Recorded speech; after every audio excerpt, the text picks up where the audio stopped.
cours de la dernière année. Dans le monde du crédit, il y a beaucoup de choses qui ont changé, particulièrement au cours de l'été 2023, là où la BCE a relevé ses taux. Et du coup, les banques ont suivi ce mouvement en augmentant leur taux d'intérêt.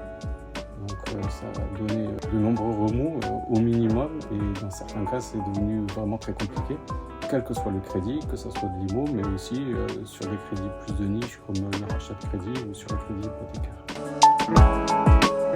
Alors le rachat de crédit a surtout deux vertus pour quelqu'un qui achète en IMO. Il y a le côté de la personne qui veut acheter et qui est déjà un peu endettée. Grâce à un rachat de crédit, il va baisser son endettement et potentiellement avoir une petite trésorerie qui va lui servir d'apport. La deuxième, c'est quelqu'un qui est déjà propriétaire, qui veut vendre pour acheter quelque chose d'autre, qui a un bien qui nécessiterait de faire quelques travaux pour être un peu mieux vendu. Donc, sur un rachat de crédit, on peut envisager de libérer de la trésorerie pour faire les travaux et puis pour vendre au mieux, pour tirer le maximum du bien qui est en fait.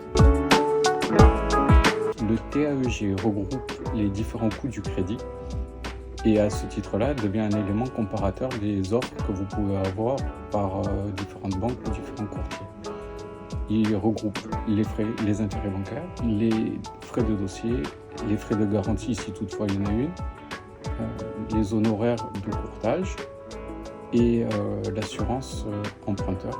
Dans le rachat de crédit particulièrement, et en dehors du TAEG, la mensualité est le facteur important car c'est elle qui détermine si à la fin du mois tout se passe bien pour le client. Donc on peut accepter un TAEG un peu élevé du moment où la mensualité permet de gérer au mieux son budget. Les banques s'adaptent finalement assez peu au changement économique. Le changement économique qui a été dicté par l'inflation en particulier fait qu'elles ont été obligées de remonter les taux auxquels elles vendent. Et tant que le taux d'usure n'était pas remonté assez haut, elles n'ont pas pu vendre leurs produits comme elles voulaient. Donc j'ai l'impression que c'est plutôt elles qui donnent la direction et c'est plutôt le marché immobilier par exemple qui suit en s'adaptant comme il peut à ces changements-là. Les clients qui nous consultent sont souvent bien informés des différents crédits et de leurs intérêts. Et du coup, ils viennent vers nous en ayant une idée précise de ce qu'ils veulent comme crédit. En réalité, notre métier, c'est de leur apporter une solution à un besoin. Et souvent, cette solution peut passer par un crédit ou l'autre, en fonction de leur situation, en fonction des cas, en fonction des montants. Et on n'a pas forcément la latitude pour aller sur l'un ou l'autre de nos produits, parce que le client est bloqué sur un produit.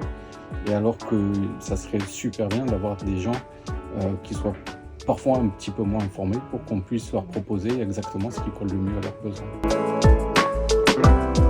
Alors je vais vous prendre un exemple, par exemple sur un investisseur ou quelqu'un qui a déjà du patrimoine. Il a une résidence principale, il fait de la défiscalisation et puis il a acheté une résidence secondaire. Tout ça à crédit. Aujourd'hui, ce profil-là, il est endetté. Disons que s'il veut acheter quelque chose d'autre, il n'y a plus moyen de passer par les banques traditionnelles. Typiquement, si on fait un rachat de crédit, on peut diminuer cet endettement global pour voir comment on peut faire à financer son nouveau projet. Alors, on a des solutions comme le prêt hypothécaire, où on a des âges de fin de prêt reculés jusqu'à 95 ans, avec une intervention sur toute la France qui nous permet d'apporter une solution financière vraiment très intéressante à ce type de profil. Alors ce qui est important, c'est que on arrive à donner une information globale, précise à nos clients et qu'on soit présent de partout pour que Google nous donne cette notoriété puisqu'on est finalement une petite société, on ne fait pas de publicité à la télé ou ce genre de choses qui nous aideraient énormément. Mais c'est être présent à travers tous les canaux électroniques qui nous permet aujourd'hui d'avoir cette notoriété. Les règles du jeu changent régulièrement, particulièrement avec Google, surtout ces derniers temps. Donc il faut s'y adapter, il faut trouver des moyens d'y répondre pour toujours conserver un référencement de qualité. Et c'est ce référencement de qualité en moyenne qui tire les clients vers nous puisque nous sommes en fait une société qui ne travaillons essentiellement qu'en ligne. On a constitué un écosystème sur Internet autour de Projet-Fi, qui est présent sur les outils de Google, qui est présent comme le Google My Business, qui est présent sur les réseaux sociaux, qui a des sites Internet. Et à travers cet effort permanent sur tous les canaux électroniques, on draine un nombre important de clients. Une autre partie de notre clientèle est amenée par les équipes qui sont sur le terrain.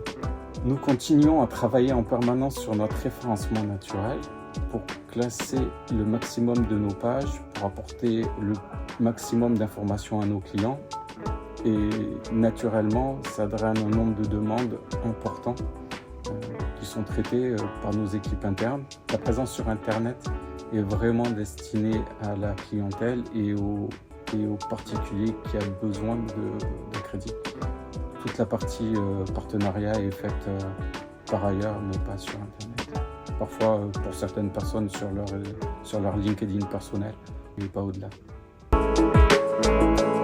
Je remercie Olam de nous donner l'occasion de parler un peu de notre structure et puis de mon métier en particulier.